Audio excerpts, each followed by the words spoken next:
Okay, so let me dive into some administrative points first. So again, recall that assignment 1 is due next Wednesday. You have about 150 hours left, and I use hours because there's a more imminent sense of doom. And remember that a third of those hours you'll be unconscious, so you don't have that much time. It's really running out. And you might think that you have late days and so on, but these assignments just get harder over time, so you want to save those and so on. So start now. Let's see, so there's no office hours or anything like that on Monday. I'll hold makeup office hours on Wednesday because I want you guys to be able to talk to me about especially projects and so on. So I'll be moving my office hours from Monday to Wednesday. Usually I have my office hours at 6 p.m. Instead, I'll have them at 5 p.m. And usually it's in gates 260, but now I'll be in gates 259. So -1 on both. And yeah. And also to note, when you're going to be studying for midterm, that's coming up in a few weeks, make sure you go through the lecture notes as well, which are really part of this class. And I kind of pick and choose some of the things that I think are most valuable to present in a lecture, but there's quite a bit of more material to be aware of that might pop up in the midterm, even though I'm covering some of the most important stuff usually in the lecture. So do read through those lecture notes. They're complementary to the lectures. And so the material for the midterm will be drawn from both the lectures and the notes. Okay. So having said all that, we're going to dive into the material. So where we are right now, just as a reminder, we have the score function. We've looked at several loss functions, such as the SVM loss function last time. And we looked at the full loss that you achieve for any particular set of weights over your training data. And this loss is made up of two components. There's a data loss and a regularization loss, right? And really what we want to do is we want to derive now the gradient expression of the loss function with respect to the weights. And we want to do this so that we can actually perform the optimization process. And in the optimization process, we're doing a gradient descent, where we iterate evaluating the gradient on your weights, doing a parameter update, and just repeating this over and over again so that we're converging to the low points of that loss function. And when we arrive at a low loss, that's equivalent to making good predictions over our training data in terms of the scores that come out. Now, we also saw that there are two kind of ways to evaluate the gradient. There's a numerical gradient, and this is very easy to write, but it's extremely slow to evaluate. And there's an analytic gradient, which you obtain by using calculus, and we'll be going into that in this lecture quite a bit more. And so it's fast, exact, which is great, but it's not, you can get it wrong sometimes. And so we always perform what we call gradient check, where we write all the expressions to compute the analytic gradient, and then we double check its correctness with numerical gradient. And so I'm not sure if you're going to see that. You're going to see that definitely in the assignments. Okay, so now you might be tempted to, when you see this setup, we just want to derive the gradient of the loss function with respect to the weights. You might be tempted to just write out the full loss and just start to take the gradients as you see in your calculus class. But the point I'd like to make is that you should think much more of this in terms of computational graphs instead of just thinking of one giant expression that you're going to derive with pen and paper, the expression for the gradient. And the reason for that, so here we're thinking about these values flowing through a computational graph where you have these operations along circles, and they're basically little function pieces that transform your inputs all the way to the loss function at the end. So we start off with our data and our parameters as inputs. They feed through this computational graph, which is just all these series of functions along the way. And at the end, we get a single number, which is the loss. And the reason that I'd like you to think about it this way is that these expressions right now look very small, and you might be able to derive these gradients. But these expressions in computational graphs are about to get very big. And so, for example, convolutional neural networks will have hundreds, maybe, or dozens of operations. So we'll have all these images flowing through like pretty big computational graph to get our loss. And so it becomes impractical to just write out these expressions. And convolutional networks are not even the worst of it. Once you actually start to, for example, do something called a neural Turing machine, which is a paper from DeepMind, where this is basically a differentiable Turing machine. So the whole thing is differentiable. The whole procedure that the computer is performing on a tape is made smooth, and is differentiable computer, basically. And the computational graph of this is huge. And not only is this is not it, because what you end up doing, and we'll go into recurrent neural networks in a bit, but what you end up doing is you end up enrolling this graph. So think about this graph copied many hundreds of time steps. And so you end up with this giant monster of hundreds of thousands of nodes and little computational units. And so it's impossible to write out, here's the loss for the neural Turing machine. It's just impossible. It would take like billions of pages. And so we have to think about this more in terms of data structures of little functions transforming intermediate variables to get us the loss at the variant. Okay? So we're going to be looking specifically at computational graphs and how we can derive the gradient on the inputs with respect to the loss function at the very end. Okay? So let's start off simple and concrete. So let's consider a very small computational graph where we have 3 scalars as an input to this graph, x, y, and z, and they take on these specific values in this example of -2, 5, and -4. And we have this very small graph or circuit. You'll hear me refer to these interchangeably, either as a graph or a circuit. So we have this graph that at the end gives us this output -12. Okay? So here what I've done is I've already pre-filled what we'll call the forward pass of this graph, where I set the inputs and then I compute the outputs. Okay? And now what we'd like to do is we'd like to derive the gradients of the expression on the inputs. And so what we'll do now is I'll introduce this intermediate variable q after the plus gate. So there's a plus gate and a times gate, as I'll refer to them. And this plus gate is computing this output q. And so q is this intermediate as a result of x plus y, and then f is a multiplication of q and z. And what I've written out here is basically what we want is the gradients, the derivatives df by dx, df by dy, df by dz. And I've written out the intermediate, these little gradients for every one of these 2 expressions separately.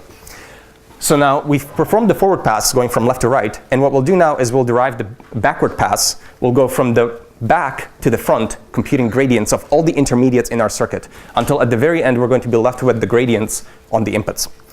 And so we start off at the very right, and as a base case sort of this recursive procedure, we're considering the gradient of f with respect to f.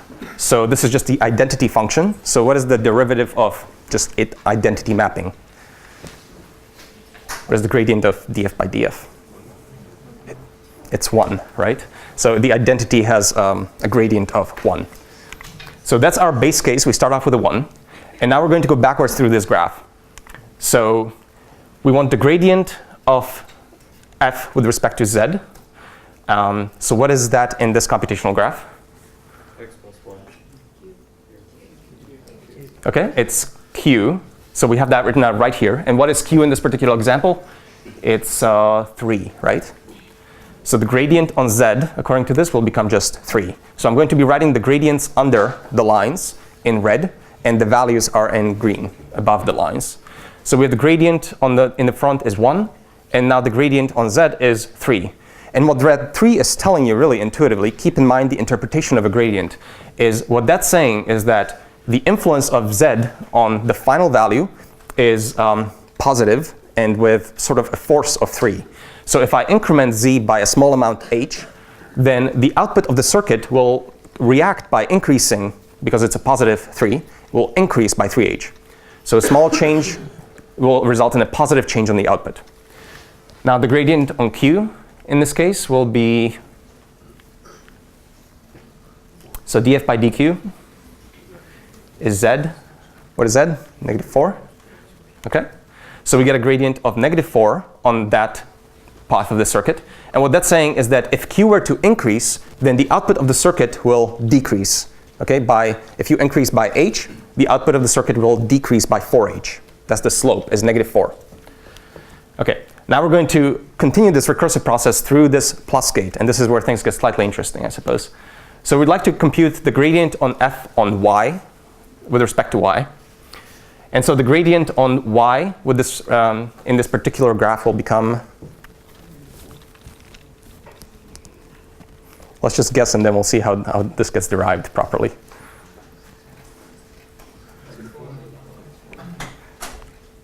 So I hear some murmurs of the right answer. It will be -4. So let's see how, so there are many ways to derive it at this point because the expression is very small and you can kind of glance at it. But the way I'd like you to think about this is by applying chain rule, okay?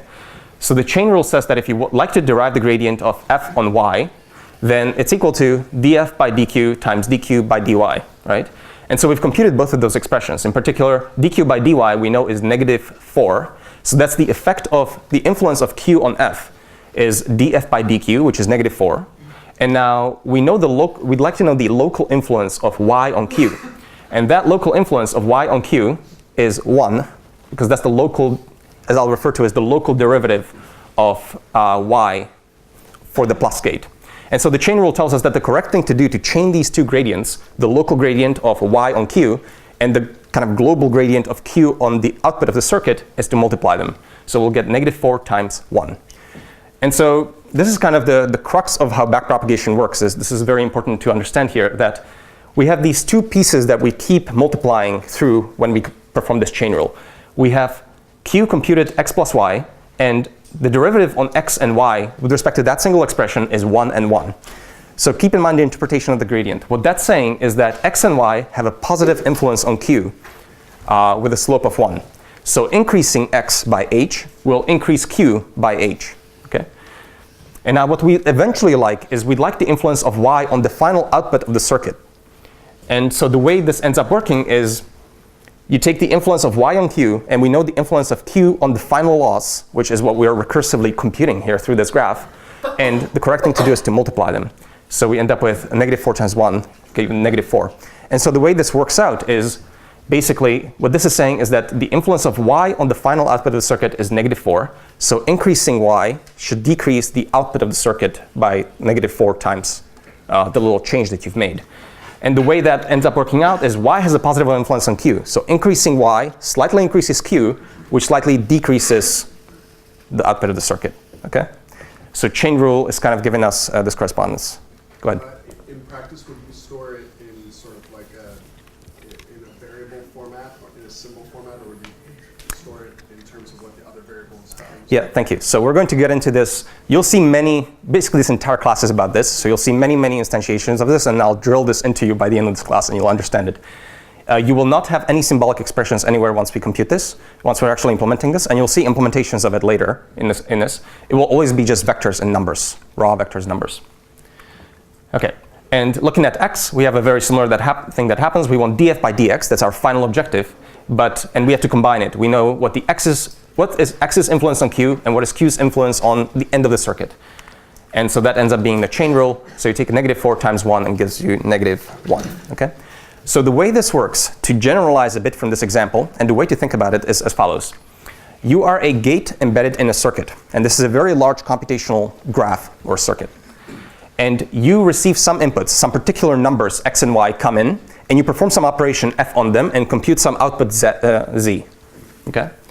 And now this value of z goes into computational graph, and something happens to it. But you're just a gate hanging out in a circuit, and you're not sure what happens. But by the end of the circuit, the loss gets computed. Okay? And that's the forward pass. And then we're proceeding recursively in the reverse order backwards. But before that, actually, before I get to that part, right away when I get x and y, the thing I'd like to point out that during the forward pass, if you're this gate and you get your values x and y, you compute your output z. And there's another thing you can compute right away, and that is the local gradients on x and y. So I can compute those right away because I'm just a gate and I know what I'm performing, like say addition or multiplication. So I know the influence that x and y have on my output value. So I can compute those guys right away. Okay? But then what happens near the end, so the loss gets computed, and now we're going backwards. I'll eventually learn about what is my influence on the final output of the circuit, the loss. So I'll learn what is dl by dz in there. The gradient will flow into me. And what I have to do is I have to chain that gradient through this recursive case. So I have to make sure to chain the gradient through my operation that I performed. And it turns out that the correct thing to do here by chain rule, really what it's saying, is the correct thing to do is to multiply your local gradient with that gradient. And that actually gives you the dl by dx. That gives you the influence of x on the final output of the circuit. So really, chain rule is just this added multiplication where we take our, what I'll call global gradient of this gate on the output, and we chain it through the local gradient. And the same thing goes for y. So it's just a multiplication of that guy, that gradient by your local gradient if you're a gate. And then remember that these x's and y's, they are coming from different gates, right? So you end up with recursing this process through the entire computational circuit. And so these gates just basically communicate to each other the influence on the final loss. So they tell each other, okay, if this is a positive gradient, that means you're positively influencing the loss. And if it's a negative gradient, you're negatively influencing the loss. And these just gets all multiplied through the circuit by these local gradients. And you end up with, and this process is called backpropagation. It's a way of computing through a recursive application of chain rule through computational graph the influence of every single intermediate value in that graph on the final loss function. And so we'll see many examples of this throughout this lecture.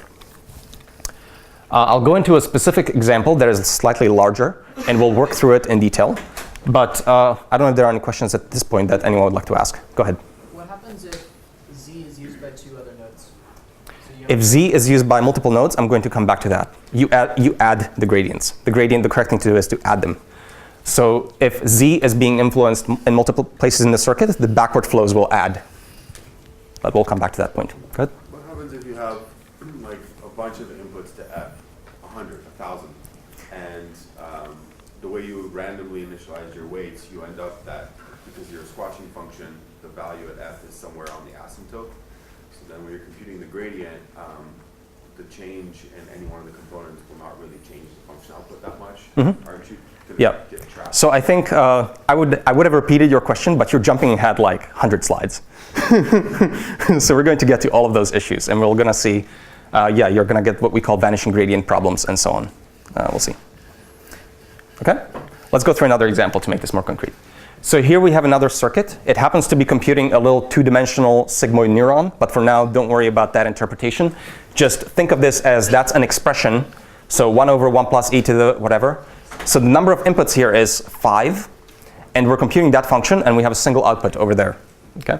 And I've translated that mathematical expression into this computational graph form. So we have to recursively, from inside out, compute this expression. So we first do all the little w times x's, and then we add them all up, and then we take a negative of it, and then we exponentiate that, and then we add 1, and then we finally divide, and we get the result of the expression.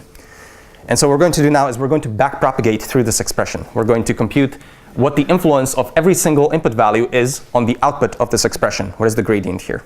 Yeah, go ahead. Is it accustomed to use functions like plus or times as binary functions instead of multiple parity functions? So for now, so you're concerned about the interpretation of plus maybe in these circles. For now, let's just assume that this plus is just a binary plus, is a binary plus gate.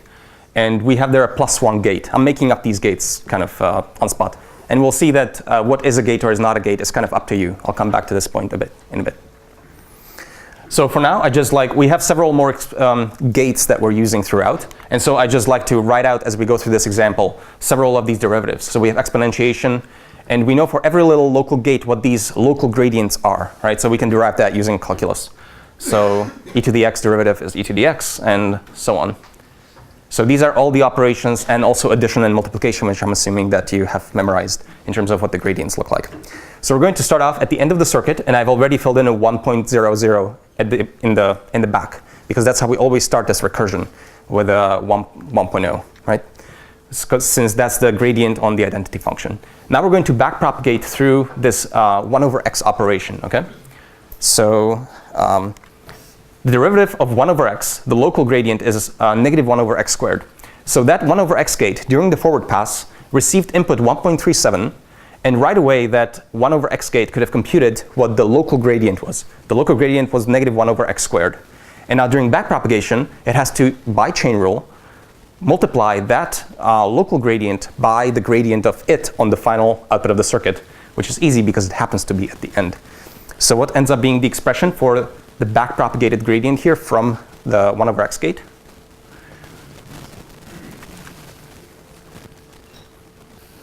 The chain rule always has two pieces: local gradient times the gradient from the top or from above.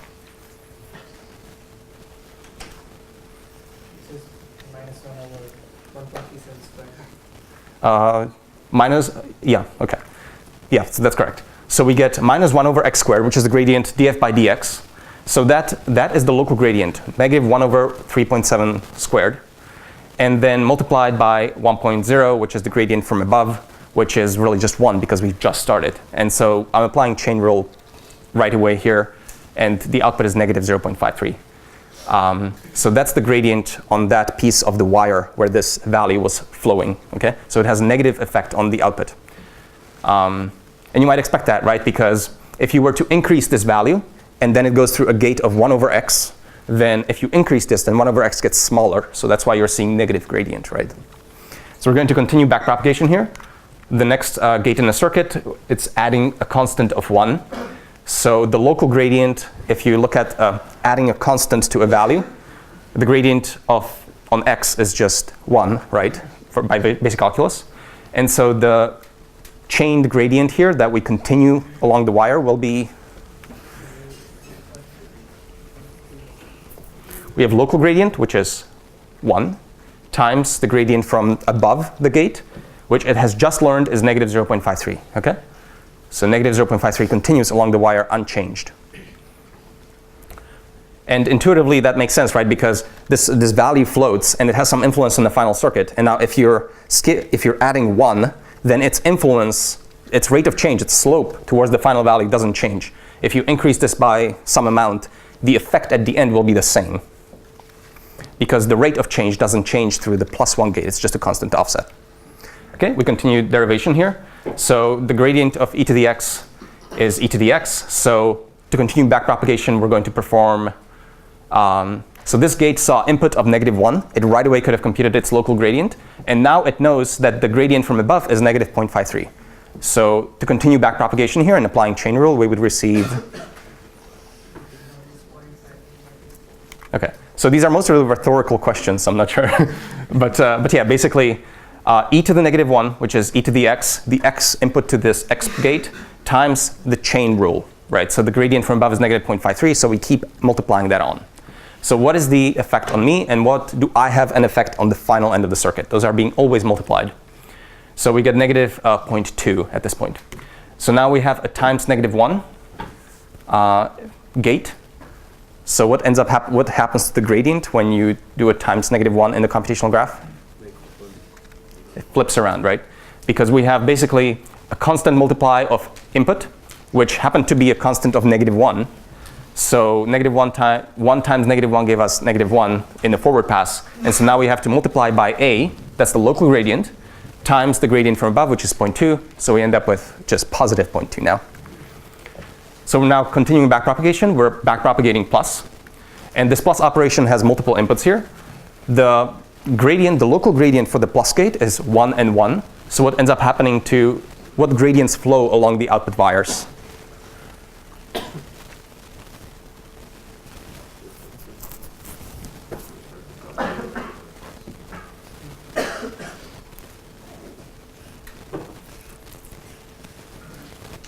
So the plus gate has a local gradient on all of its inputs always will be just 1, right? Because if you just have a function, x plus y, then for that function, the gradient on either x or y is just 1. And so what you end up getting is just 1 times 0.2. And so, in fact, for a plus gate, always you see the same effect where the local gradient on all of its inputs is 1. And so whatever gradient it gets from above, it just always distributes gradient equally to all of its inputs, because in a chain rule, they'll get multiplied. And when you multiply by 1, something remains unchanged. So a plus gate is kind of like a gradient distributor, where if something flows in from the top, it will just spread out all the gradients equally to all of its children. And so we've already received one of the inputs is gradient 0.2 here on the very final output of the circuit. And so this influence has been computed through a series of applications of chain rule along the way. So now there was another plus gate that I've skipped over. And so this 0.2 kind of distributes to both 0.2 equally. So we've already done a plus gate. And there's a multiply gate there. And so now we're going to backpropagate through that multiply operation. And so the local so what will be the gradients for W0 and X0? What will be the gradient for W0 specifically?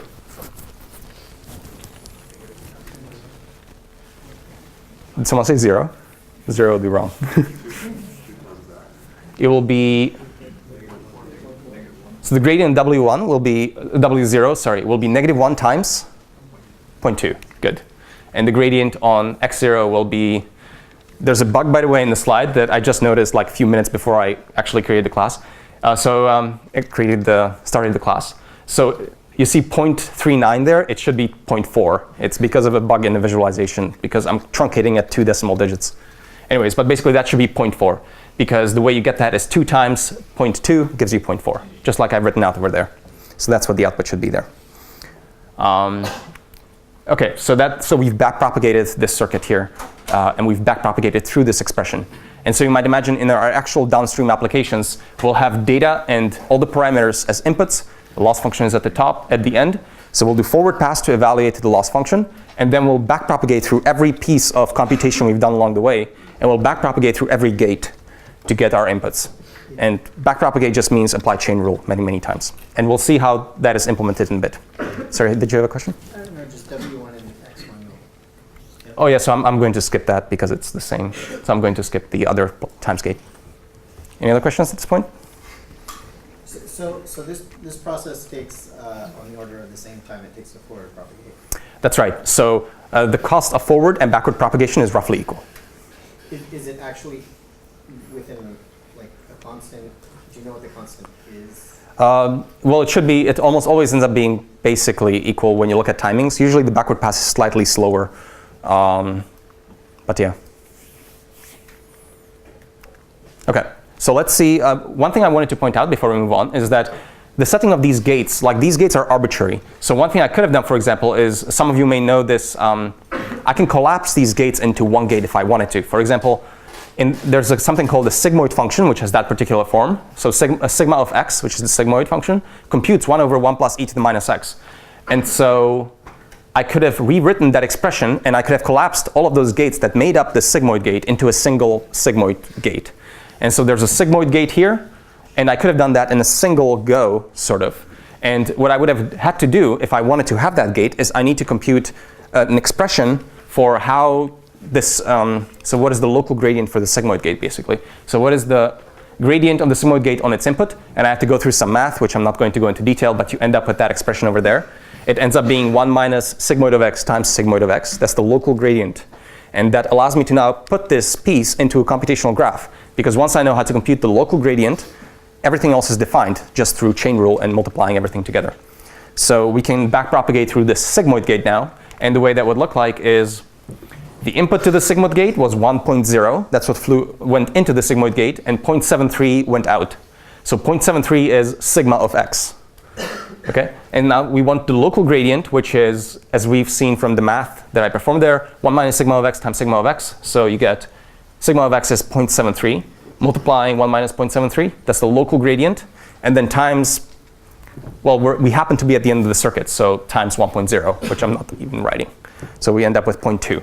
And of course, we get the same answer, 0.2, as we received before, 0.2, because calculus works. But basically, we could have broken up this expression down and did one piece at a time, or we could just have a single sigmoid gate. And that's kind of up to us at what level of hierarchy do we break these expressions.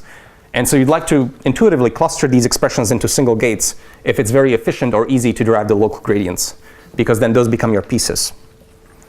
Do libraries typically do that, where they notice, oh, hey, that's a sigmoid, I know how to do that fast? Yes. So the question is, do libraries typically do that? Do they worry about what's easy to or convenient to compute? And the answer is yeah, I would say so. So if you notice that there's some piece of operation you'd like to do over and over again, and it has a very simple local gradient, then that's something very appealing to actually create a single unit out of. And we'll see some of those examples actually in a bit, I think. Okay. I'd like to also point out that the reason I like to think about these computational graphs is it really helps your intuition to think about how gradients flow in a neural network. It's not just, you don't want this to be a black box to you. You want to understand intuitively how this happens. And you start to develop, after a while of looking at computational graphs, intuitions about how these gradients flow. And this, by the way, helps you debug some issues, like say we'll go to vanishing gradient problem. It's much easier to understand exactly what's going wrong in your optimization if you understand how gradients flow in networks. It will help you debug these networks much more efficiently. And so some intuitions, for example, we already saw that the add gate, it has a local gradient of 1 to all of its inputs. So it's just a gradient distributor. That's like a nice way to think about it. Whenever you have a plus operation anywhere in your score function or your comnet or anywhere else, it just distributes gradients equally. The max gate is instead a gradient router. And the way this works is, if you look at the expression, like we have, great, these markers don't work. So if we have a very simple binary expression of max of xy, so if this is a gate, then the gradient on x and y, if you think about it, the gradient on the larger one of your inputs, whichever one was larger, the gradient on that guy is 1, and the smaller one has a gradient of 0. And intuitively, that's because if one of these was smaller, then wiggling it has no effect on the output because the other guy is larger, and that's what ends up propagating through the gate. So you end up with a gradient of 1 on the larger one of the inputs. And so that's why max gate is a gradient router. If I'm a max gate and I have received several inputs, one of them was largest of all of them, and that's the value that I propagated through the circuit. At backpropagation time, I'm just going to receive my gradient from above, and I'm going to route it to whoever was my largest input. So it's a gradient router. And the multiply gate is a gradient switcher. I actually don't think that's a very good way to look at it. But I'm referring to the fact that it's not actually, never mind about that part. Go ahead. What happens if for one of your max gates, its 2 inputs are equal? What happens to the backpropagation? So yeah, so your question is what happens if the 2 inputs are equal when you go through max gate? Yeah, what happens? Probably goes to one of them arbitrarily, whichever one you encounter. Yeah, you pick one. Yeah. Yeah, I don't think it's correct to distribute it to all of them. I think you'd have to pick one. Yeah, but that basically never happens in actual practice. Okay, so max gradient here. Actually, I have an example. So Z here was larger than W, so only Z has an influence on the output of this max gate, right? So when 2 flows into the max gate, it gets routed to Z, and W gets a 0 gradient because its effect on the circuit is nothing. There's 0. Because when you change it, it doesn't matter when you change it because Z is the larger value going through the computational graph. I have another note that is related to backpropagation, which we already addressed through a question. I just wanted to briefly point out with a terribly bad looking figure that if you have these circuits and sometimes you have a value that branches out into a circuit and is used in multiple parts of the circuit, the correct thing to do by multivariate chain rule is to actually add up the contributions at the operation. So gradients add when they backpropagate backwards through the circuit. If they ever flow, they add up in this backward flow. All right, we're going to go into implementation very soon. I'll just take some more questions. Is there a closed loop case instead of open loop?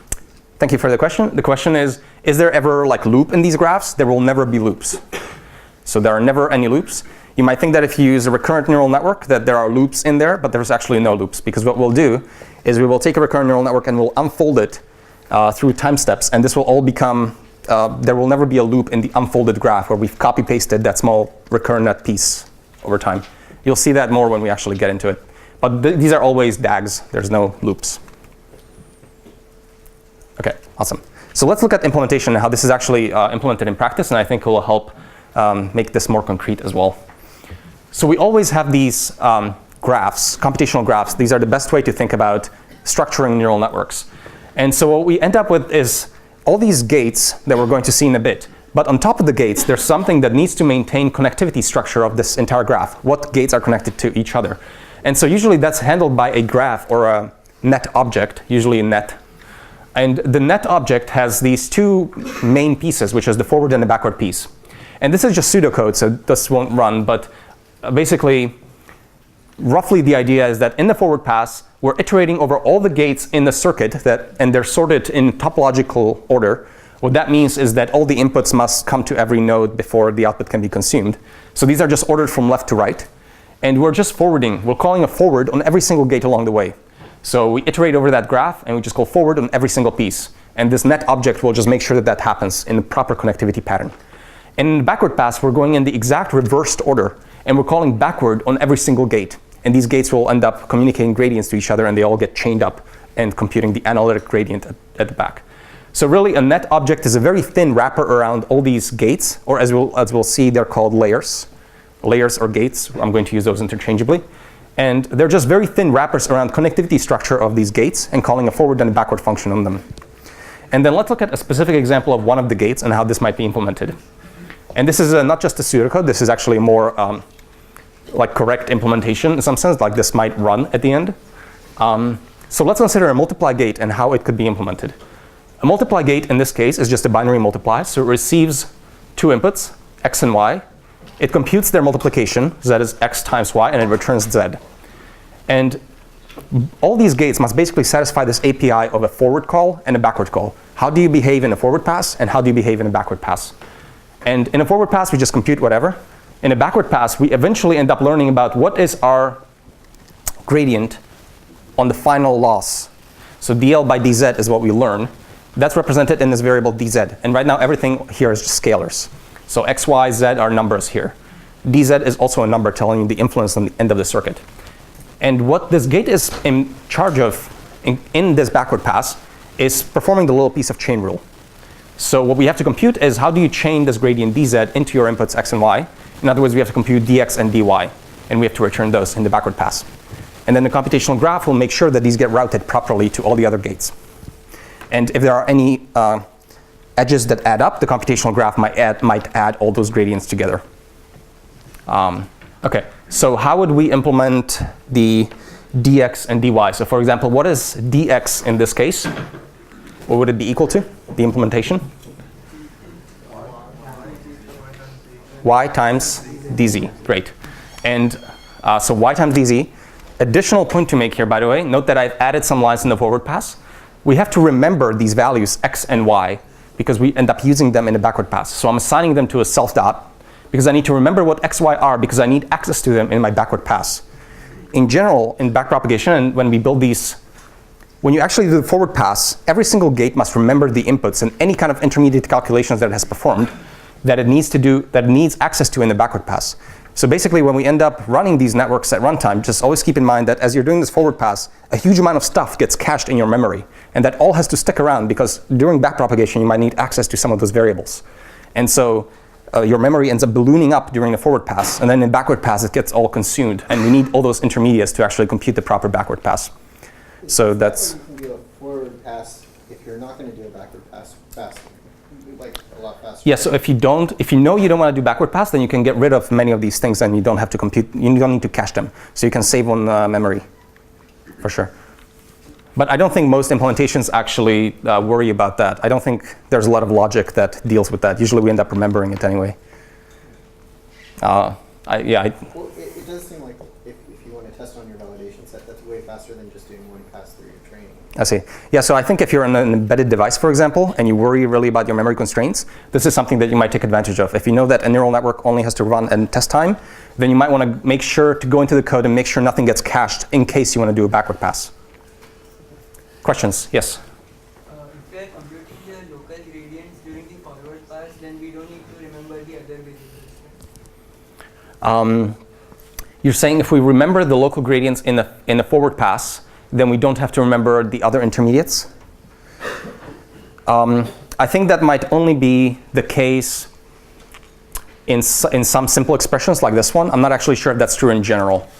But I mean, you're in charge of, remember whatever you need to perform the backward pass on a gate-by-gate basis.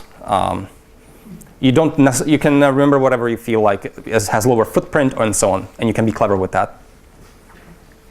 Okay, so just to give you guys an example of what this looks like in practice, we're going to look at specific examples, say in Torch. Torch is a deep learning framework, which we might go into a bit near the end of the class, that some of you might end up using for your projects. If you go into the GitHub repo for Torch and you look at, like basically, it's just a giant collection of these layer objects. And these are the gates, layers, gates, the same thing. So there's all these layers. That's really what a deep learning framework is. It's just a whole bunch of layers and a very thin computational graph thing that keeps track of all the layer connectivity.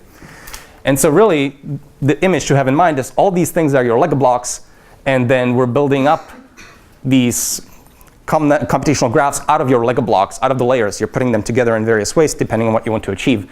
And so you end up building all kinds of stuff. Right? So that's how you work with neural networks. So every library is just a whole set of layers that you might want to compute. And every layer is just implementing a small function piece. And that function piece knows how to do a forward, and it knows how to do a backward. So just with a specific example, let's look at the mol constant layer in Torch. The mol constant layer performs just a scaling by a scalar. So it takes some tensor x. So this is not just a scalar, but it's actually like an array of numbers, basically. Because when we actually work with these, we do a lot of vectorized operations. So we receive a tensor, which is really just a n-dimensional array, and we scale it by a constant. And you can see that this layer actually just has 40 lines.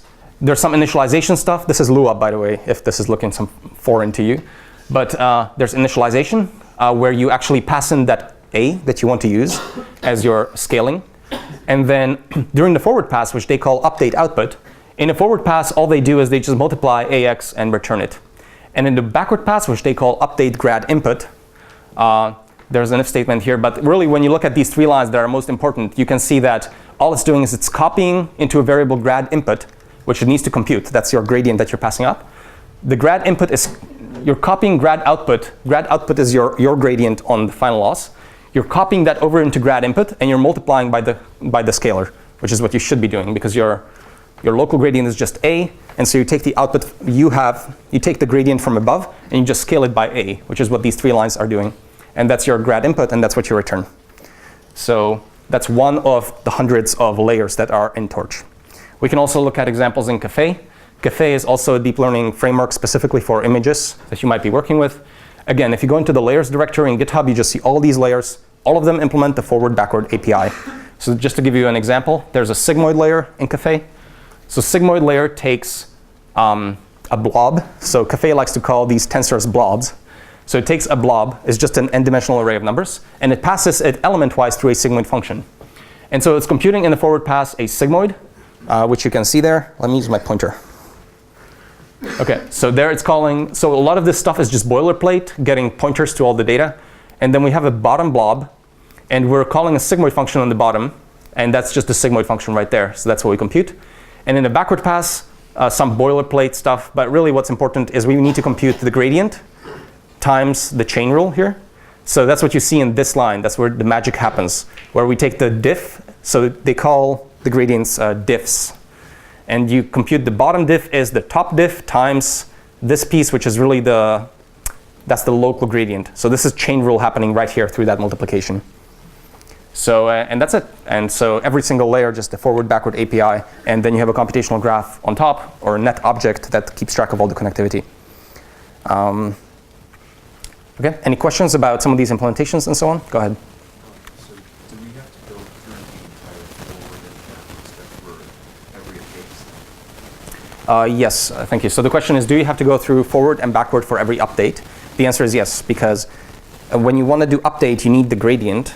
And so you need to do forward on you sample a mini batch, you do a forward, you right away do a backward, and now you have your analytic gradient. And now I can do an update where I take my analytic gradient and I change my weights a tiny bit in the direction, the negative direction of your gradient.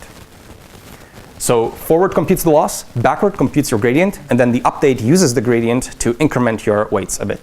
So that's what keeps happening in the loop. When you train a neural network, that's all that's happening. Forward, backward, update, forward, backward, update. We'll see that in a bit. Go ahead. The reason for having for loop there is simply because this is a vector format. You're asking about the for loop. In the backward pass. Oh, is there a for loop here? I didn't even notice. OK. Yeah, they have a for loop. Yeah, so you'd like this to be vectorized. I'm not actually sure. Oh, because this is C++. So I think, yeah, they just do it. Go for it. If CPU only. So. Yeah. So this is a CPU implementation, by the way. I should mention that this is a CPU implementation of the sigmoid layer. There's a second file that implements the sigmoid layer on GPU, and that's CUDA code. And so that's a separate file. It would be sigmoid.cu or something like that. I'm not showing you that. Any other questions? OK, great. So one point I'd like to make is we'll be, of course, working with vectors. So these things flowing along our graphs are not just scalars. They're going to be entire vectors. And so nothing changes. The only thing that is different now, since these are vectors, x, y, and z are vectors, is that this local gradient, which before used to be just a scalar, now they're in general, for general expressions, they're full Jacobian matrices. And so Jacobian matrix is this two-dimensional matrix, and basically tells you what is the influence of every single element in X on every single element of Z. And that's what Jacobian matrix stores. And the gradient is the same expression as before, but now, say here, dz by dx is a vector, and dl by dz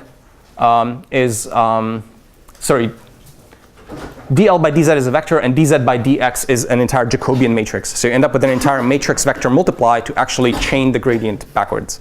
If you only have one output, do you still have a two-dimensional gradient as you go backward? No. So I'll come back to this point in a bit. You never actually end up forming the full Jacobian. You'll never actually do this matrix multiply most of the time. This is just a general way of looking at, arbitrary function, and I need to keep track of this. And I think that these two are actually out of order because dz by dx is the Jacobian, which should be on the left side. So I think that's a mistake in the slide because this should be a matrix vector multiply. So I'll show you why you don't actually need to ever form those Jacobians. So let's work with a specific example that is relatively common in neural networks. Suppose we have this nonlinearity, max of 0 and x. So really what this operation is doing is it's receiving a vector, say of 4096 numbers, which is a typical thing you might want to do. 4096 numbers, real valued, come in. And you're computing an element-wise thresholding at 0. So anything that is lower than 0 gets clamped to 0. And that's your function that you're computing. And so output vector is of the same dimension. So the question here I'd like to ask is, what is the size of the Jacobian matrix for this layer?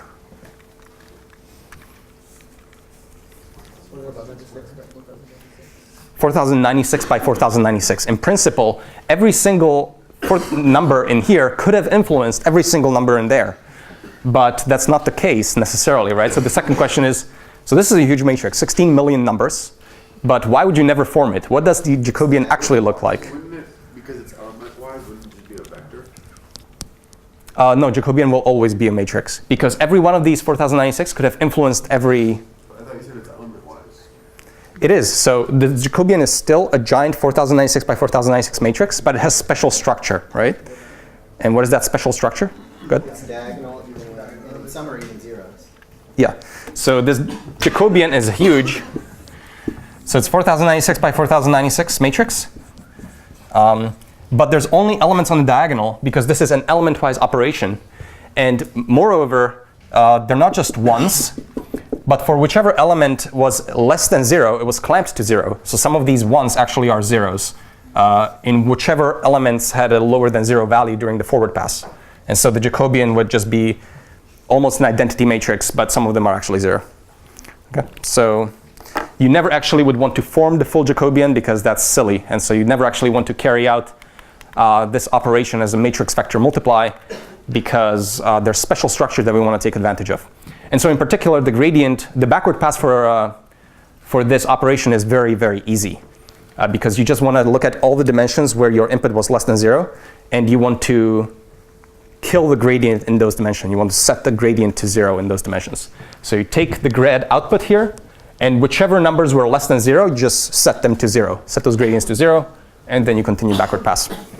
So very simple operations in the end in terms of efficiency.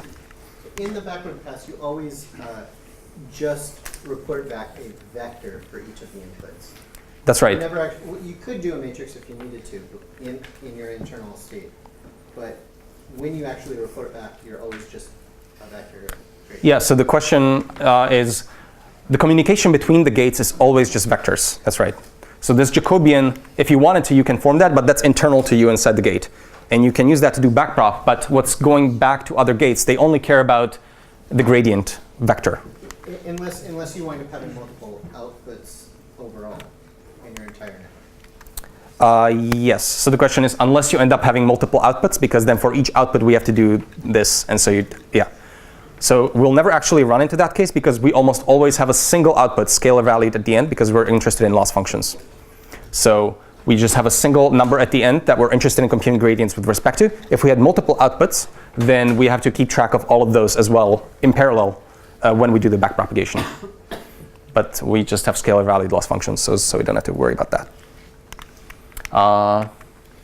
Okay, makes sense? So I wanted to also make the point that actually 4096 dimension is not even crazy. Usually we use mini batches, so say a mini batch of 100 elements going through at the same time, and then you'd end up with 100 4096 dimensional vectors that are all coming in parallel. But all the examples in a mini batch are processed independently of each other in parallel, and so this Jacobian matrix really ends up being 400,000 by 400,000, so huge. So you never form these basically, and you take care to actually take advantage of the sparsity structure in that Jacobian, and you hand code operations. You don't actually write the fully generalized chain rule inside any gate implementation. Okay, cool. So I'd like to point out that in your assignment you'll be writing SVMs and softmax and so on. And I just kind of wanted to give you a hint on the design of how you actually should approach this problem. What you should do is just think about it as a backpropagation. even if you're doing this linear classification optimization. So roughly your structure should look something like this, where, again, stage your computation in units that you know the local gradient of, and then do backprop when you actually evaluate these gradients in your assignment. So in the top, your code will look something like this, where we don't have any graph structure because you're doing everything inline, so no crazy edges or anything like that that you have to do. You will do that in the second assignment. You'll actually come up with a graph object and you'll implement your layers. But in the first assignment, you're just doing it inline, just straight up vanilla setup. And so compute your scores based on W and X. Compute these margins, which are max of 0 and the score differences. Compute the loss, and then do backprop. And in particular, I would really advise you to have this intermediate scores that you create. It's a matrix. And then compute the gradient on scores before you compute the gradient on your weights. And so use chain rule here. Otherwise, you might be tempted to try to just derive W, the gradient on W equals, and then implement that, and that's an unhealthy way of approaching the problem. So stage your computation and do backprop through this scores, and that will help you out. OK, cool. So let's see, the summary so far. Neural networks are hopelessly large, so we end up with these computational structures and these intermediate nodes. Forward, backward API for both the nodes and also for the graph structure. And the graph structure is usually a very thin wrapper around all these layers, and it handles all the communication between them. And this communication is always along like vectors being passed around. In practice, when we write these implementations, what we're passing around are these n-dimensional tensors.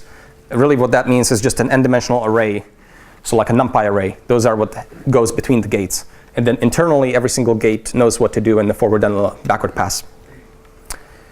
OK, so at this point, I'm going to end with backpropagation, and I'm going to go into neural networks. So any questions before we move on from backprop? Go ahead. Yeah, in the last slide, the summation symbol, is that sort of handled with the fact that we're using matrices instead of vectors? Or how is the summation symbol? The summation inside li equals blah? Yeah. Yeah, so there's a sum there. So you'd want that to be a vectorized operation that you... Oh, yeah, so basically the challenge in your assignment almost is how do you make sure that you do all of this efficiently, nicely with matrix vector operations in NumPy? So that's going to be some of the brain teaser stuff that you guys are going to have to do. So you wouldn't implement a gate for that. You would make that implicit in the structure of the variables. Yeah, so it's up to you what you want your gates to be like and what you want them to be. But that wouldn't be one big plus gate, right? Yeah, I don't think you'd want to do that. Yeah, I'm not sure. Maybe that works. I don't know. But yeah, it's up to you to design this and to backprop through it. Yeah, so that's fun. OK, so we're going to go to neural networks. This is exactly what they look like.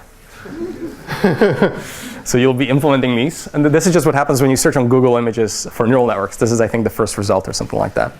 So let's look at neural networks. And before we dive into neural networks, actually, I'd like to do it first without all the brain stuff. So forget that they're neural, forget that they have any relation whatsoever to a brain. They don't, but forget if you thought that they did, that they do.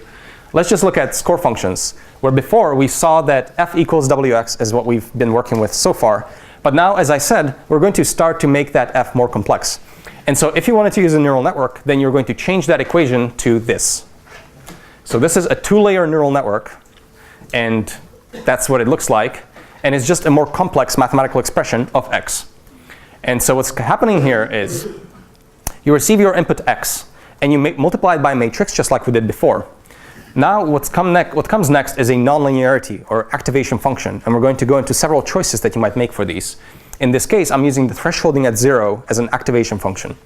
So basically, we're doing matrix multiply. We threshold everything negative to 0. And then we do one more matrix multiply. And that gives us our scores. And so if I was to draw this, say in case of CFAR10, we have 3072 numbers going in. Those are the pixel values. And before, we just went one single matrix multiply to scores. We went right away to 10 numbers. But now we get to go through this intermediate representation of a hidden state. We'll call them hidden layers. So a hidden vector h of 100 numbers, say, or whatever you want your size of your neural network to be. So this is a hyperparameter that's, say, 100.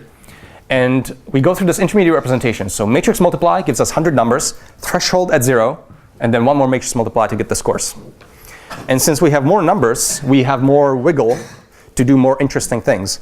So one particular example of something interesting you might think that a neural network could do is going back to this example of interpreting linear classifiers on CFAR10, and we saw that the car class has this red car that tries to merge all the modes of different cars facing different directions. And so in this case, one single linear classifier had to go across all those modes, and we couldn't deal with, for example, cars of different colors. That wasn't very natural to do. But now we have 100 numbers in this intermediate, and so you might imagine, for example, that one of those numbers could be just picking up on red car facing forward. It's just classifying, is there a red car facing forward? Another one could be red car facing slightly to the left, left car facing slightly to the right. And those elements of H would only become positive if they find that thing in the image. Otherwise, they stay at 0. And so another H might look for green cars or yellow cars or whatever else in different orientations. So now we can have a template for all these different modes. And so these neurons turn on or off if they find the thing they're looking for, a car of some specific type. And then this W2 matrix can sum across all those little car templates. So now we have, like, say, 20 car templates of what cars could look like. And now to compute the score of car classifier, there's an additional matrix multiplier, so we have a choice of doing a weighted sum over them. And so if any one of them turn on, then through my weighted sum with positive weights, presumably, I would be adding up and getting a higher score. And so now I can have this multimodal car classifier through this additional hidden layer in between there. So that's hand-wavy reason for why these would do something more interesting. Was there a question? Yeah. So let's say the edge layer has less than 10 units. Would it then be always inferior than just using a linear classifier? So the question is, if H had less than 10 units, would it be inferior to a linear classifier? I think that's actually not obvious to me. It's an interesting question. I think you could make that work. I think you could make it work. Yeah, I think that would actually work. Someone should try that for extra points on the assignment. So you'll have a section on the assignment, do something fun or extra. And so you get to come up with whatever you think is interesting experiment, and we'll give you some bonus points. So that's a good candidate for something you might want to investigate, whether that works or not. Any other questions? Good. So are there 100 of those car-facing left, car-facing right source of features per class, per each of the 10 classes, or is it for all of the 10 classes? Sorry, I don't think I understood the question. So if you said there might be certain elements in the H vector Yep. that represent certain things like the car facing left or facing right. Yep.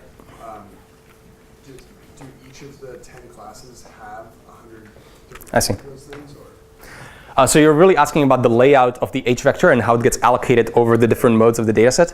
And I don't have a good answer for that. Since we're going to train this fully with backpropagation, I think it's slightly naive to think that there will be exact template for, say, a red car facing left. You probably won't find that. You'll find these kind of like mixes and weird things, intermediates, and so on. So this neural network will come in and it will optimally find a way to truncate your data with its linear boundaries, and these weights will all get adjusted just to make it come out right. So it's really hard to say. We'll be kind of tangled up, I think. Go ahead. I had understood, but so the number 100 for H was like chosen arbitrarily. That's right. So that's the size of a hidden layer, and that's a hyperparameter. We get to choose that. So I chose 100. Usually that's going to be, you'll see that with neural networks, we'll go into this a lot, but usually you want them to be as big as possible as it fits in your computer and so on. So more is better, but we'll go into that. Good. Is it always the max of 0 and H, or? So you're asking, do we always take max of 0 and H? And we don't, and it's like 5 slides away. Oh. So I'm going to go into neural networks. I guess maybe I should preemptively just go ahead and then take questions near the end. If you wanted this to be a 3-layer neural network, by the way, there's a very simple way in which we just extend this, right? So we just keep continuing the same pattern where we have all these intermediate hidden nodes, and then we can keep making our network deeper and deeper, and you can compute more interesting functions because you're giving yourself more time to compute something interesting in a hand-wavy way. Now, one other slide I wanted to flash is that training a 2-layer neural network, is actually quite simple when it comes down to it. So this is a slide borrowed from a blog post I found. And basically, it suffices roughly 11 lines of Python to implement a 2-layer neural network doing binary classification on, what is this, 2-dimensional data. So you have a 2-dimensional data matrix, X. You have, it's 3-dimensional. And you have binary labels for Y. And then sin0, sin1 are your weight matrices, weight 1, weight 2. And so I think they're called sin for synapse, but I'm not sure. And then this is the optimization loop here. And what you're seeing here, I should use my pointer more. What you're seeing here is we're computing the first layer activations, but this is using a sigmoid nonlinearity, not a max of 0 and x. And we'll go into a bit of what these nonlinearities might be. So sigmoid is one form, is computing the first layer, and then it's computing second layer, and then it's computing here right away the backward pass. So this is the L2 delta is the gradient on L2, the gradient on L1, and the gradient, and this is an update here. So right away he's doing an update at the same time as doing the final piece of backprop here, where he's formulating the gradient on the W, and right away he's adding to gradient here. And so really 11 lines suffice to train a neural network to do binary classification. The reason that this loss might look slightly different from what you've seen right now is that this is a logistic regression loss. So you saw a generalization of it, which is the softmax classifier into multiple dimensions. But this is basically a logistic loss being updated here. And you can go through this in more detail by yourself. But the logistic regression loss looks slightly different. And that's inside there. But otherwise, yeah, so this is not too crazy of a computation. And very few lines of code suffice to actually train these networks. Everything else is fluff. How do you make it efficient? There's a cross-validation pipeline that you need to have and all this stuff that goes on top to actually give these large code bases. But the kernel of it is quite simple. We compute these layers, do forward pass, we do backward pass, we do an update. We keep iterating this over and over again. Good. What's that random function? The random function is creating your first initial random weights. So you need to start somewhere. So you generate a random W. OK. Now I wanted to mention that you'll also be training a 2-layer neural network in this class. So you'll be doing something very similar to this, but you're not using logistic regression, and you might have different activation functions. But again, just my advice to you when you implement this is stage your computation into these intermediate results, and then do proper backpropagation into every intermediate result. So you might have, you compute your, let's see. You receive these weight matrices and also the biases. I don't believe you have biases actually in your SVM and in your softmax, but here you'll have biases. So take your weight matrices and the biases, compute the first hidden layer, compute your scores, compute your loss, and then do backward pass. So backprop into scores, then backprop into the weights at the second layer, and backprop into this H1 vector, and then through H1 backprop into the first weight matrices and the first biases. Okay, so do proper backpropagation here. Otherwise, if you try to right away just say, what is dW1? What is the gradient on W1? If you just try to make a single expression for it, it will be way too large and you'll have headaches. So do it through series of steps in backpropagation. Okay, that's just a hint. Okay, so now I'd like to, so that was the presentation of neural networks without all the brain stuff. And so it looks fairly simple. So now we're going to make it slightly more insane by folding in all kinds of like motivations, mostly historical about like how this came about, that it's related to brain at all. And so we have neural networks and we have neurons inside these neural networks. So this is what neurons look like. This is just what happens when you search on image search neurons. So there you go. Now your actual biological neurons don't look like this, unfortunately. They actually look more like that. And so a neuron, just very briefly, just to give you an idea about where this is all coming from. You have the cell body, or a soma as people like to call it, and it's got all these dendrites that are connected to other neurons. So there's a cluster of other neurons and cell bodies over here. And dendrites are really these appendages that listen to them. So this is your inputs to a neuron, and then it's got a single axon that comes out of a neuron that carries the output of the computation that this neuron performs. So usually you have this neuron receives inputs. If many of them align, then this neuron can choose to spike. It sends an activation potential down the axon, and then this actually like diverges out to connect to dendrites of other neurons that are downstream. So there are other neurons here, and their dendrites connect to the axons of these guys. So basically just neurons connected through these synapses in between. And we have these dendrites that are the input to a neuron, and this axon that actually carries the output of a neuron. And so basically you can come up with a very crude model of a neuron, and it will look something like this. We have an axon, so this is the cell body here of a neuron. And just imagine an axon coming from a different neuron somewhere in the network. And this neuron is connected to that neuron through this synapse. And every one of these synapses has a weight associated with it of how much this neuron likes that neuron, basically. And so axon carries this X, it interacts in the synapse, and they multiply in this crude model. So you get W0, X0 flowing to the soma. And then that happens for many neurons, so you have lots of inputs of W times X flowing in. And the cell body here, it just performs a sum offset by a bias. And then if an activation function is met here, so it passes it through an activation function to actually compute the output of this axon. Now, in biological models, historically people liked to use the sigmoid nonlinearity to actually use for the activation function. The reason for that is because you get a number between 0 and 1, and you can interpret that as the rate at which this neuron is firing for that particular input. So it's a rate between 0 and 1 that's going through the activation function. So if this neuron is seeing something it likes in the neurons that connect to it, it will start to spike a lot, and the rate is described by f of the input. Okay, so that's the crude model of the neuron. If I wanted to implement this, it would look something like this. So a neuron tick function, forward pass, it receives some inputs. This is a vector. And we form a sum at the cell body, so just a linear sum. And we compute the firing rate as a sigmoid of the cell body sum and return the firing rate. And then this can plug into different neurons, right? So you can actually see that this looks very similar to a linear classifier, right? We're forming a linear sum here, a weighted sum, and we're passing that through nonlinearity. So every single neuron in this model is really like a small linear classifier, but these linear classifiers plug into each other, and they can work together to do interesting things. Now, one note to make about neurons is that they're not like biological neurons. Biological neurons are super complex. So if you go around and you start saying that neural networks work like brain, people are starting to frown. People will start to frown at you. And that's because neurons are complex dynamical systems. There are many different types of neurons. They function differently. These dendrites, they can perform lots of interesting computation. A good review article is dendrite computation, which I really enjoyed. These synapses are complex dynamical systems. They're not just a single weight. And we're not really sure if the brain uses rate code to communicate. So very crude mathematical model, and don't push this analogy too much.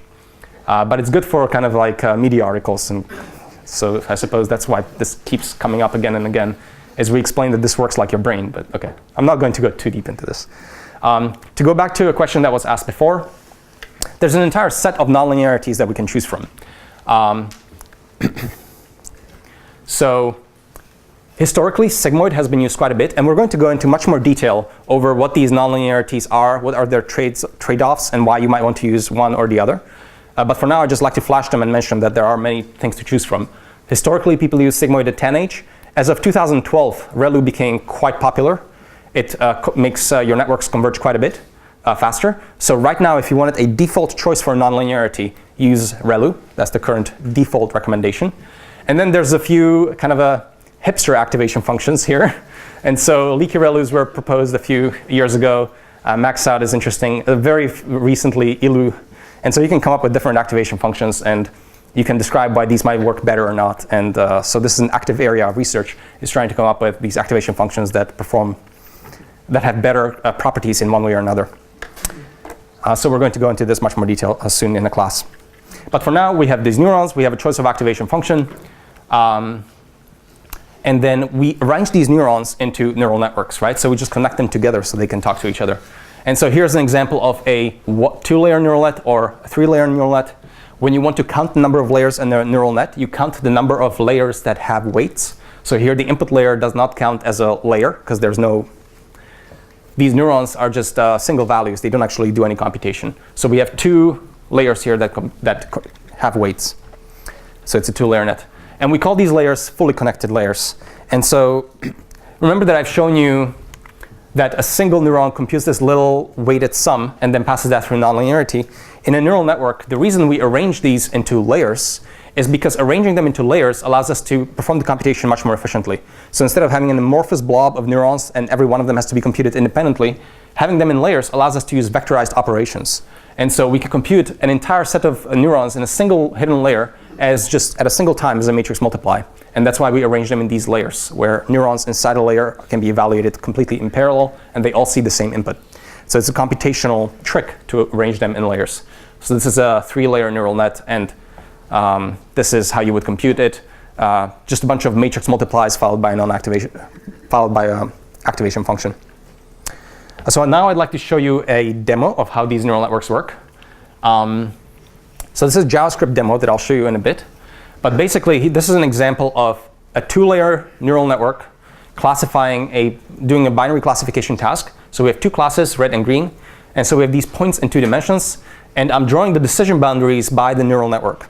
And so what you can see is when I train a neural network on this data, the more hidden neurons I have in my hidden layer, the more wiggle your neural network has, right? The more it can compute crazy functions. And just to show you effect also of regularization strength. So this is the regularization of how much you penalize large W's. So you can see that when you insist that your W's are very small, you end up with very smooth functions. So they don't have as much variance. So these neural networks, there's not as much wiggle that they can give you.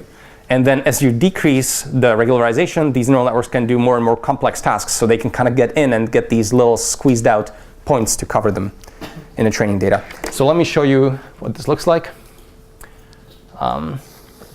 during training. OK. So there's some stuff to explain here. Let me first actually, hold on. So you can play with this because it's all in JavaScript. OK. All right. So what we're doing here is we have 6 neurons.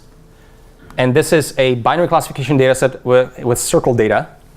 And so we have a little cluster of green dots separated by red dots. And we're training a neural network to classify this data set. So if I restart the neural network, it's just starts off with a random W, and then it converges the decision boundary to actually classify the data. What I'm showing on the right, which is the cool part of this visualization, is one interpretation of the neural network here. I'm taking this grid here, and I'm showing how this space gets warped by the neural network. So you can interpret what the neural network is doing is it's using its hidden layer to transform your input data in such a way that the second hidden layer can come in with a linear classifier and classify your data. So here, you see that the neural network arranges your space. It warps it such that the second layer, which is really a linear classifier on top of the first layer, can put a plane through it. Okay? So it's warping the space so that you can put a plane through it and separate out the points. So let's look at this again. So okay, so you can roughly see how this gets warped so that you can linearly classify the data. This is something that people sometimes also refer to as kernel trick. It's changing your data representation to a space where it's linearly separable. Okay, now here's a question. If we'd like to separate, so right now we have 6 neurons here in the intermediate layer, and it allows us to separate out these data points. So you can see actually those 6 neurons roughly. You can see these lines here. Like they're kind of like these functions of one of these neurons. So here's a question for you. What is the minimum number of neurons for which this data set is separable with the neural network? Like if I wanted the neural network to correctly classify this, how many neurons do I need in the hidden layer as a minimum?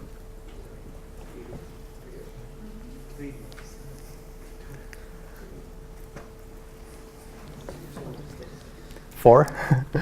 I heard some 3s, some 4s. Binary search. Binary search. So intuitively, the way this will work is, let's see 4. So what happens with 4 is there's one neuron here that went from this way to that way, this way to that way, this way to that way. There's 4 neurons that are cutting up this plane. And then there's an additional layer that's doing a weighted sum. So in fact, the lowest number here would be 3, which would work. So with 3 neurons, okay, it's going to happen. So one plane, second plane, third plane. So 3 linear functions with a nonlinearity.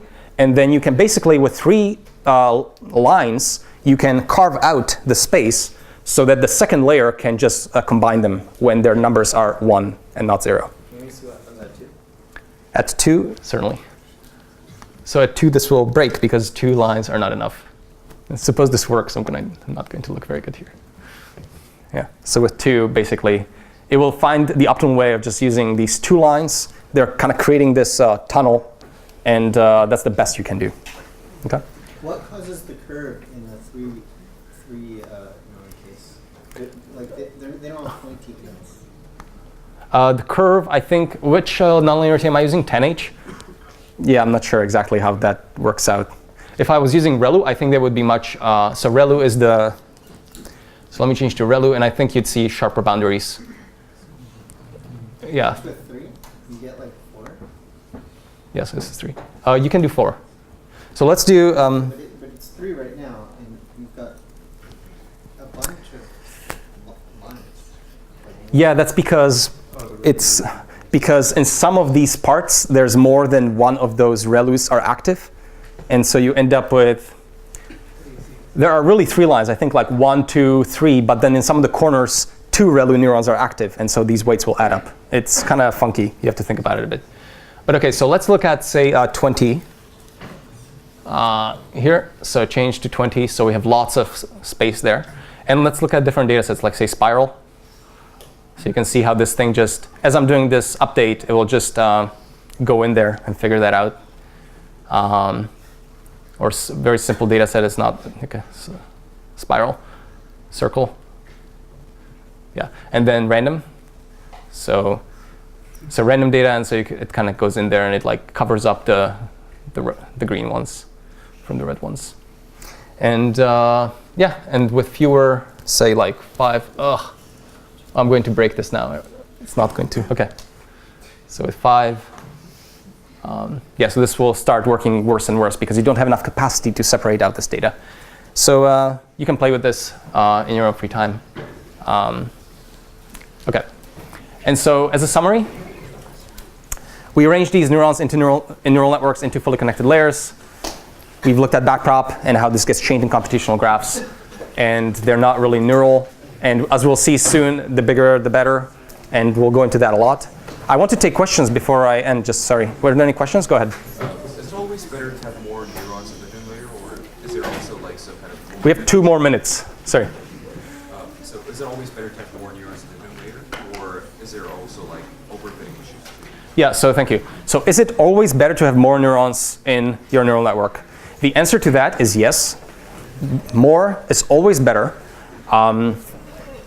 It's usually computational constraint. So more will always work better, but then you have to be careful to regularize it properly. So the correct way to constrain your neural networks to not overfit your data is not by making the networks smaller. The correct way to do it is to increase your regularization. So you always want to use as large of a network as you want, but then you have to make sure to properly regularize it. But most of the time, because computational reasons, you have finite amount of time, you don't want to wait forever to train your networks, you'll use smaller ones for practical reasons. Question? Do you regularize each layer equally? Do you regularize each layer equally? Usually you do as a simplification. Yeah. Most of the often when you see networks trained in practice, they will be regularized the same way throughout. But you don't have to necessarily. Go ahead. Is there any value in using second derivatives in backpropagation? Is there any value to using second derivatives, using the Hessian in optimizing neural networks? There is value sometimes when your data sets are small. You can use things like LBFGS, which I didn't go into too much, and that's a second order method. But usually the data sets are really large, and that's when LBFGS doesn't work very well. So when you have millions of data points, you can't do LBFGS for various reasons. Yeah, and LBFGS is not very good with mini batch. You always have to do full batch by default. Question? What's the difference between having more neurons in your hidden layer versus just making the vector size bigger? So instead of 100, you can make it 500? So what is the trade-off between depth and size, roughly? Like how do you allocate? Not a good answer for that, unfortunately. So you want depth is good, but maybe after like 10 layers, maybe if you have a simple data set, it's not really adding too much. We have 1 more minute, so I can still take some questions. You had a question for a while. What happens if you change the number, like I guess the number of layers instead of the number of neurons? Yeah, so the trade-off between where do I allocate my capacity? Do I want this to be deeper or do I want it to be wider? Not a very good answer to that. So is it also true that it's better to have more layers as well? Or? Yes, usually, especially with images, we find that more layers are critical. But sometimes when you have simple data sets like 2D or some other things, like depth is not as critical. And so it's kind of slightly data dependent. We had a question over there? What happens if you use different activation functions for different layers? Does it help or? Different activation functions for different layers. Does that help? Usually it's not done. Usually you just kind of pick one and go with it. So say for ComNets, for example, we'll see that most of them are trained just with ReLUs. And so you just use that throughout. And there's no real benefit to switching them around. People don't play with that too much. But in principle, there's nothing preventing you. So it is 4:20, so we're going to end here. But we'll see lots of more neural networks. So a lot of these questions, we'll go through them.